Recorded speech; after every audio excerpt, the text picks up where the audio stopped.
বিসমিল্লাহির রহমানির রহিম। সকল প্রশংসা আল্লাহর, সকল ক্ষমতার মালিক আল্লাহ মহান। আসসালামু আলাইকুম আমার প্রাণ প্রিয় সকল আপনজন, কেমন আছেন?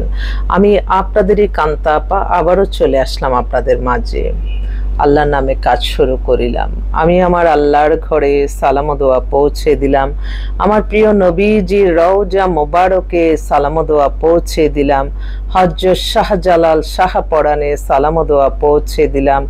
আজমির শরীফে সালাম দোয়া পৌঁছে দিলাম। মাইজবান্ডার শরীফে সালাম দোয়া পৌঁছে দিলাম। আল্লাহ আপনি নামাজ রোজা ইবাদত বন্দেগীগুলি কবুল আর মঞ্জুর করে নিন, আমিন। আজকে হচ্ছে 12/5/2025 সাল। আবারও আসলাম আপনাদের মাঝে। আসলে আমি যখনই কোনো সমস্যাগ্রস্ত মনে করি যে আল্লাহ আমার একটা মুখ দুইটা হাত দ্বারা যতটা মানুষের কল্যাণ করা যায়। এক বোন, ওর ডিভোর্স, 32-এর মতো বয়স, 5 ফিট 4 লম্বা, একদম ফর্সা সুন্দর, স্বাস্থ্য মিডিয়াম, গ্রাজুয়েশন করা, ডিভোর্স হয়ে গেছে, খুব সমস্যাগ্রস্ত হয়ে আমার কাছে আসলো। এমন অনেক সমাজে অনেক অনেক ভালো যারা দেশে এবং বিদেশে আছে, অনেক পাত্র আছে যারা কিনা একটা ভালো মেয়ে চায়।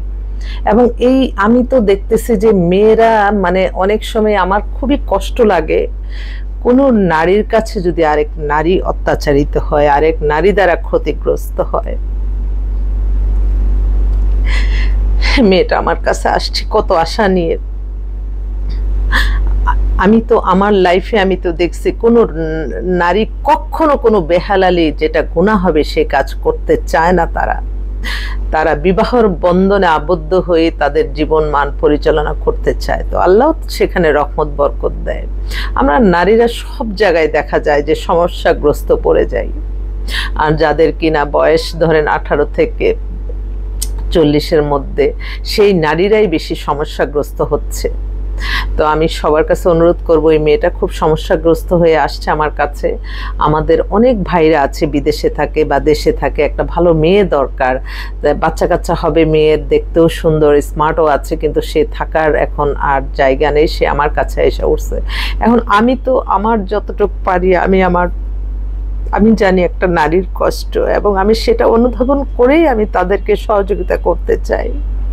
এই মেয়েটা অনেক আশা নিয়ে আসছে, আল্লাহ তাকে ঢাকা শহরে বা একটু থাকার জায়গায় একটু ভালো একটা ছেলে চাচ্ছে। আমার অনেক ভাইরা যারা আছে এরকম মেয়ে খুঁজছেন, হয়তো আমি বলছি ঠিক আছে তুমি সারাদিন আমার কাছে কালকে থেকে থাকো, দেখি তোমার জন্য একটা ভালো একটা ছেলে জোগাড় করা যায় কিনা। তো যদি আমার কোনো ভাইরা এরকম অসহায় মেয়েকে সহযোগিতা করলে আল্লাহর তরফ থেকে তার রহমত বরকত আসে।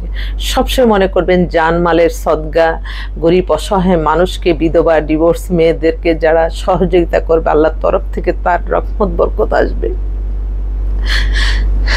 আল্লাহ যাতে তার আশাটা পূর্ণ করে, সে আসছে বড় মুখ নিয়ে। আমার অনেক ভাইরা আছে যারা এরকম মেয়ে খুঁজছেন, আমি আমার নাম্বারটা দিচ্ছি, আপনারা ফোন করেন, আমি তার সাথে কথা বলে যদি অ্যাডজাস্ট হয় আলহামদুলিল্লাহ বিয়ে হয়ে যাবে।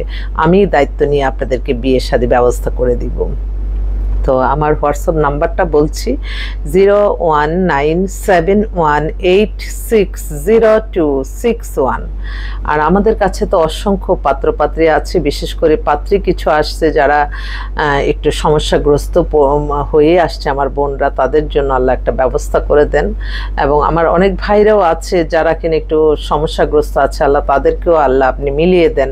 যারা একটু বিবাহের মাধ্যমে তাদের জীবন মান পরিচালনা করতে চাচ্ছে, কেউ তো কখনো খারাপ পথে যেতে চায় না, সবাই চায় একটা ভালো শৃঙ্খলা একটা জীবন। আল্লাহ সকলকে শৃঙ্খলা জীবন যাপন দান করেন। সমাজে এত বিত্তশালী, এত অর্থশালী, এত ক্ষমতাবান মানুষ, তারা শুধু নিজেদেরকে নিয়ে ব্যস্ত থাকে। কত মানুষ অসহায়, কত মানুষের সমস্যাগ্রস্ত। আল্লাহ আমি আমার এই প্রফেশনের থেকে দেখছি, কিন্তু আমার তো অর্থ নেই, বিত্ত নেই, ক্ষমতা নেই, কিন্তু আমার মায়া, আমার ভালোবাসা আছে। তাই তো আমি সবার জন্য আমার খারাপ লাগে। আল্লাহ আপনি সকলে যে যে আশা আসতেছে আল্লাহ আপনি তাদেরকে আশা পূর্ণ করে দেন। যারা যে আশা আসতেছে, আমি শুধু এটাই বলবো। তো সবাই ভালো থাকবেন। আমি আছি অফিসে সারাক্ষণ, সারাবেলা আপনাদের সেবায়, ইনশাল্লাহ আসবেন। আর যে মেয়েটা সমস্যাগ্রস্ত তার সম্পর্কে আপনার জানতে হলে আপনারা কল করেন, আমি তাকে সরাসরি নাম্বারও দিয়ে দিব, আপনারা কথা বলে নিতে পারেন। একটা মেয়েকে যখন আপনি সহযোগিতা করবেন, আল্লাহর তরফ থেকে তার রহমত বরকত চলে আসবে। সবাই ভালো থাকবেন। আসসালামু আলাইকুম।